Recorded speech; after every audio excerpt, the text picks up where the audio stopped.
As these two favourite psychology experiments show, we can all rate ourselves as being as culpable as seen in these 5-minute videos where normal folks star, making an interesting comment on human nature. But an experiment is not a public opinion poll. It examines behavior under the pressure of social forces, as the experiment of Solomon Asch reveals. The experiment you'll be taking part in today involves the perception of lengths of lines. As you can see here, I have a number of cards, and on each card there are several lines. Your task is a very simple one. You're to look at the line on the left and determine which of the 3 lines on the right is equal to it in length.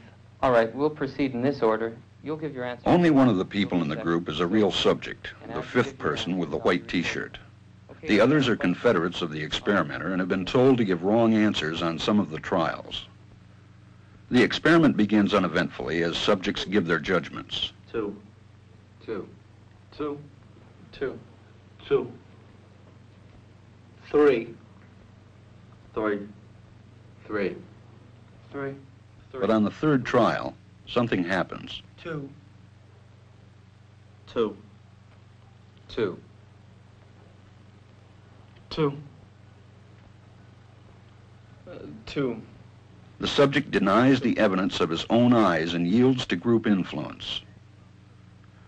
Asch found subjects went along with the group on 37% of the critical trials. But he found through interviews that they went along with the group for different reasons. 1. 1. They must be right. There are 4 of them and 1 of me. 1. This subject's yielding is based on a distortion of his judgment. He genuinely believes that the group is correct. 1. 1. 1. 2. 1. 2. 2. 2. I know they're wrong, but why should I make waves? 2. In this case, the subject knows he is right, but goes along to avoid the discomfort of disagreeing with the group. Here, the distortion is at the level of his response. 2. 2. 2. 2. In the previous experiment, the naive subject stood alone against the group. In this variation, Asch gave the naive subject a partner, here seated in the 3rd position, who also gives the correct response. 1. 1. 2. 1. 2. With a partner, yielding drops to only 5% of the critical trials compared to 37% without a partner. Although subjects report warmth and good feeling toward the partner, they typically deny that he played a role in their own independence. The partnership variation shows that much of the power of the group came not merely from its numbers, but from the unanimity of its opposition. When that unanimity is punctured, the group's power is greatly reduced. Sometimes we go along with the group because what they say convinces us they are right. This is called informational conformity. But sometimes we conform because we are apprehensive that the group will disapprove if we are deviant. This is called normative conformity. The strength of the normative factor is shown in another variation carried out by Asch. In this variation, the subject is told that because he had arrived late, he would have to write his answers. Subjects in this private response experiment are exposed to the same amount of misleading information as other subjects, but they are immune from any possible criticism by the group. 1. 1. 1. And this enormously reduces the pressure to conform. Conformity drops by 2/3. Asch's experiment is a classic. It reveals how people will deny what they see and submit to group pressure. It allows us not only to observe conformity, but to study the conditions that increase or reduce its occurrence. It isn't just consumers who rate as targets for marketing. The people's very comment and perception is also artfully crafted by government. In the early 1970s, an experiment on the psychology of imprisonment was carried out at Stanford University by psychologist Philip Zimbardo and his colleagues, who created their own jail in the basement of the Stanford Psychology Building. The students who volunteered for the study were carefully tested. Each had to be psychologically and physically healthy to participate. Some students were then randomly selected to act as prisoners, while others became guards. The researchers surprised the prisoners by having them arrested at their homes and dormitories. The prisoners went a series of rituals to establish their new lowly status. They lived in tiny cells 24 hours a day, cut off from their usual surroundings. What is happening to prisoner 819? Prisoner 819 is being punished, Mr. Correctional Officer. Let's hear it 5 times. Make sure you remember it. Prisoner 819 is being punished, Mr. Correctional Officer. Down.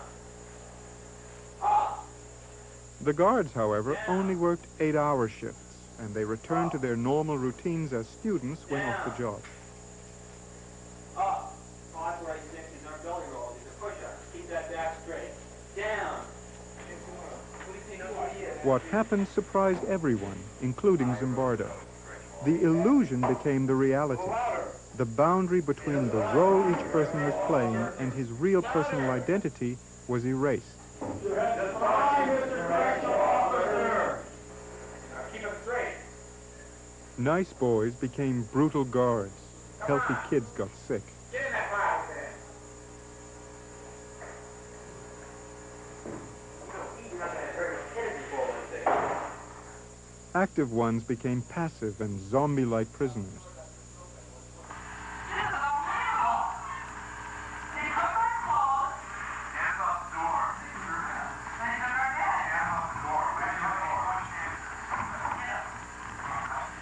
The situation became so overpowering that many of the prisoners developed extreme stress reactions and had to be released.